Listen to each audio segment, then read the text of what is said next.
केंद्रीय मंत्री स्मृति ईरानी क्या दिल्ली में बीजेपी का चेहरा हो सकती हैं? यह सवाल बीते कुछ दिनों से एमसीडी के चुनाव को लेकर आम आदमी पार्टी और बीजेपी की जंग के बीच अचानक से उठ खड़ा हुआ है।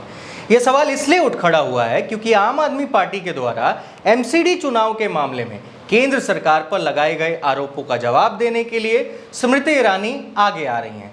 स्मृति ने कुछ ही सालों में बीजेपी और केंद्र की राजनीति में अपनी एक अलग पहचान बना ली है। स्मृति को बीजेपी दिल्ली में चेहरा क्यों बना सकती है, इस पे आपको समझाते हैं। इसके पीछे बहुत सारे ठोस कारण हैं। पहली वजह यह है कि देश के तमाम राज्यों में फतह हासिल कर रही बीजेपी दिल्ली में करारी हार का घूंट पीने को मजबूर है।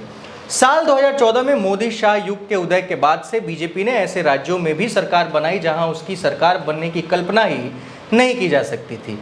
ऐसे राज्यों में त्रिपुरा का नाम प्रमुख है। ऐसा नहीं है कि दिल्ली में बीजेपी मजबूत नहीं है, लेकिन दिल्ली के तीनों नगर निगमों में उसकी सत्ता है और 2014-2019 के लोकसभा चुनाव में वो यहाँ से सभी 7 सीटों पर जीत हासिल कर चुकी है। लेकिन दिल्ली की विधानसभा में उसे बढ़त कब मिलेगी, यह सवाल बना हुआ है। दिल्ली में उसकी सरकार कब बनेगी, यह सवाल बीजेपी के साथ ही संघ परिवार को भी परेशान करता है।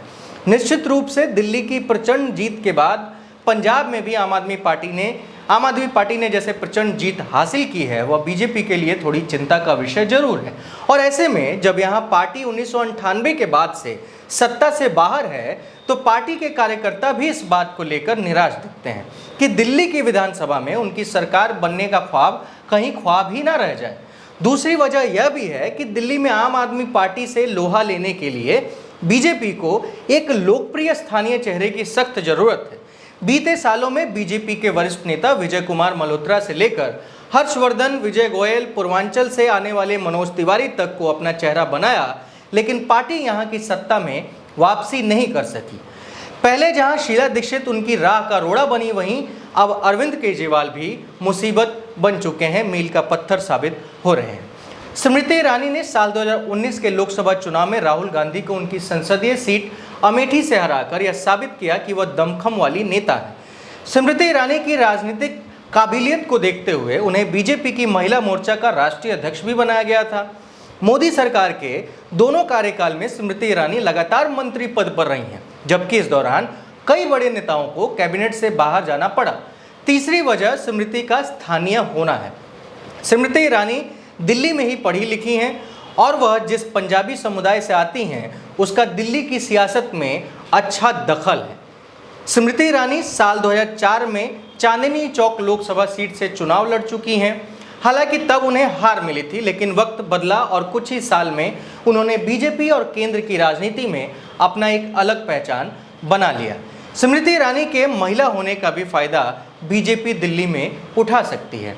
दिल्ली में एमसीडी का चुनाव केवल दिल्ली की सियासत पर ही नहीं, उत्तर प्रदेश, बिहार, उत्तराखंड, झारखंड, पंजाब और हरियाणा जैसे राज्यों पर भी काफ़ी असर डालता है, क्योंकि इन सभी राज्यों के मतदाता बड़ी संख्या में दिल्ली में रहते हैं। इसलिए एमसीडी का चुनाव बहुत अहम है और अरविंद केजरीवाल और उनकी सेना ने इस बार किसी भी सूरत में एमसीडी को जीतने का लक्ष्य बना लिया है। 2020 के विधानसभा चुनाव में हार के बाद ही केजरीवाल इस काम में जुट गए थे। कोरोना के कारण यह काम थोड़ा सा रुका, लेकिन पंजाब में प्रचंड जीत के बाद रफ्तार पकड़ ली गई है। बीजेपी जानती है कि इस बार चुनौती बेहद जोरदार है और आम आदमी पार्टी उससे नगर निगमों की सत्ता छीन सकती है। ऐसे में किसी बड़े चुनावी चेहरे को केजरीवाल के सामने करना होगा और इसके लिए दिल्ली की राजनीति को बेहतर ढंग से समझने वाली स्मृति ईरानी से अच्छा दूसरा चेहरा और कोई भी नहीं हो सकता है। दिल्ली में विधानसभा चुनाव होने में अभी 3 साल का वक्त है। दिल्ली बीजेपी की कमान अगर अभी से स्मृति ईरानी को मिल जाती है, तो अगले 3 साल में उनके पास पार्टी को विधानसभा में मजबूत करने के लिए काफ़ी वक्त रहेगा। स्मृति को कमान मिलने पर यह तय है कि एक जोरदार सियासी जंग राष्ट्रीय राजधानी की राजनीति में देखने को मिलेगा। फिलहाल इस वीडियो में इतना ही। मेरा नाम अनिल शारदा है। आप द पंचायत देख रहे थे। बहुत बहुत धन्यवाद।